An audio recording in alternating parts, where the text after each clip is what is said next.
জুলাই গণঅভ্যুত্থান কে স্মরণে রাখার জন্য অন্তর্বর্তীকালীন সরকার নানা রকম উদ্যোগ গ্রহণ করেছে, যার একটি অংশ হচ্ছে এই জুলাই স্মৃতিস্তম্ভ।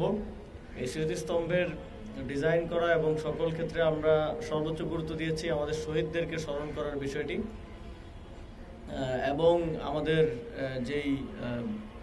জাতির যেই ইতিহাস, সেই ইতিহাসটা তুলে ধরার চেষ্টা করা হয়েছে। এ ধরনের কাজে সাধারণত ডিজাইনেই মূল পরিশ্রম এবং সময়টা যায়, এখন প্রকৃত কাজ বাস্তবায়নের পথে আছে।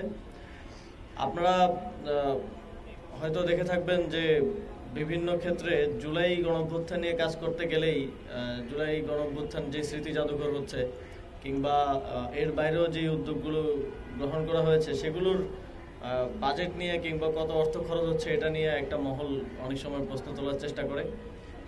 আমি তাদেরকে স্মরণ করে দিতে চাই যে বিগত ফ্যাসিবাদী সময়ে এই যে বিভিন্ন ভাস্কর্য হতো, এর থেকেও ছোট ইনফ্রাস্ট্রাকচারে আমরা দেখেছি 300-400 কোটি টাকা খরচ হয়েছে, এবং সেই ইনফ্রাস্ট্রাকচারগুলো তৈরি করার যে কনসালটেন্সি, সেই কনসালটেন্সিতেই এই পুরো স্মৃতিস্তম্ভে যা খরচ হচ্ছে তা খরচ করা হয়েছে। তখন ফ্যাসিবাদের ভয়ে হোক কিংবা তাদেরকে সমর্থন দিয়েই হোক, এই লোকগুলোকে আমরা কথা বলতে দেখতাম না কিংবা অর্থ নিয়ে বাজেট নিয়ে কথা তুলতে দেখতাম না। এখন তাদেরকে আমরা এটা নিয়ে কথা তুলতে দেখি, কারণ এটা জুলাই নিয়ে হচ্ছে। এই বিষয়টা কোনোভাবেই জনগণের অর্থের প্রতি বা দায়বদ্ধতার জায়গা থেকে তারা বলে আমরা মনে করি না। আমরা মনে করি যে তারা এটা রাজনৈতিক উদ্দেশ্য প্রণোদিতভাবে এটা নিয়ে আলোচনা করে এবং জুলাই গণঅভ্যুত্থানকে যেন স্মরণে রাখার মতো কোনো কাজ না করা যায় সেজন্য এই একটা চাপ রাখার চেষ্টা করে।